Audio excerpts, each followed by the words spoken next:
Devon was leading his nephew around the kiddie rink while his brother watched. "His mother hates me," Tessa mumbled. "She gives me nasty looks every time I get near him." "Daddy's the same way about us," Sara reminded her. Devon noticed them staring and waved. "He's good with children," Sara noted, returning his wave. "He's good with his hands," Tessa said in a low voice, almost to herself. She turned back to Sara. "Speaking of which, where's Jeffrey?" Sara looked back at the front entrance, wondering that herself. Wondering, too, why she cared whether or not her ex-husband showed up. "I don't know," she answered. "When did this place get so packed?" "It's Saturday night and football season hasn't started. What else are people going to do?" Tessa asked, but did not let Sara change the subject. "Where's Jeffrey?" "Maybe he won't come." Tessa smiled in a way that let Sara know she was holding back a snide comment. "Go ahead and say it." "I wasn't going to say anything," Tessa said, and Sara could not tell if she was lying or not. "We're just dating." Sara paused, wondering whom she was trying to convince, Tessa or herself. She added, "It's not even serious." "I know. We've barely even kissed." Tessa held up her palms in resignation. "I know," she repeated, a smirk on her lips. "Just a few dates, that's all. You don't have to convince me."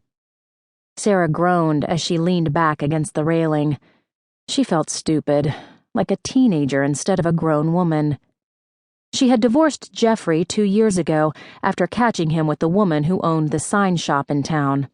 Why she had started seeing him again was as much a mystery to Sara as it was to her family. A ballad came on and the lights dimmed. Sara watched the mirrored ball drop down from the ceiling, scattering little squares of light all over the rink.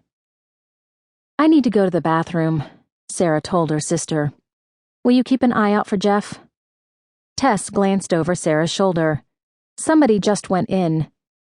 "There are 2 stalls now." Sara turned toward the women's restroom just in time to see a large teenage girl go in. Sara recognized the girl as Jenny Weaver, one of her patients. She waved, but the girl didn't see her. Tessa muttered, "Hope you can wait." Sara frowned, watching another teenage girl she did not recognize follow Jenny into the restroom. At this rate, Sara would go into renal failure before Jeffrey arrived. Tessa tilted her head toward the front door. "Speaking of tall, dark, and handsome..." Sara felt a foolish smile come to her lips as she watched Jeffrey make his way toward the rink. He was still dressed for work in a charcoal gray suit with a burgundy tie.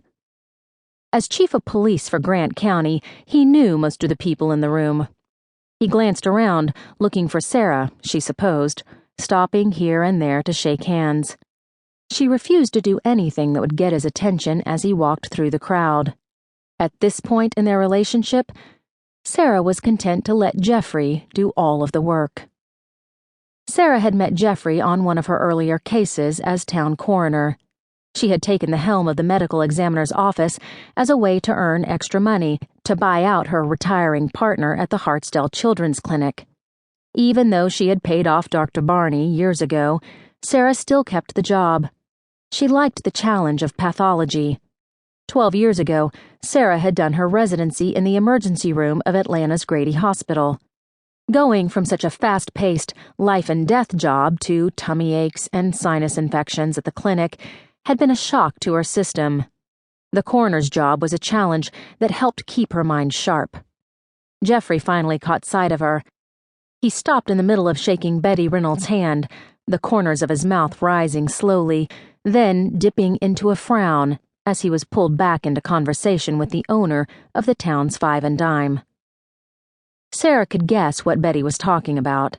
The store had been broken into twice in the last 3 months. Betty's posture was adversarial, and even though Jeffrey's attention was obviously elsewhere, she continued to speak to him. Finally, Jeffrey nodded, giving Betty a pat on the back as he shook her hand, probably making an appointment to talk with her tomorrow. He extricated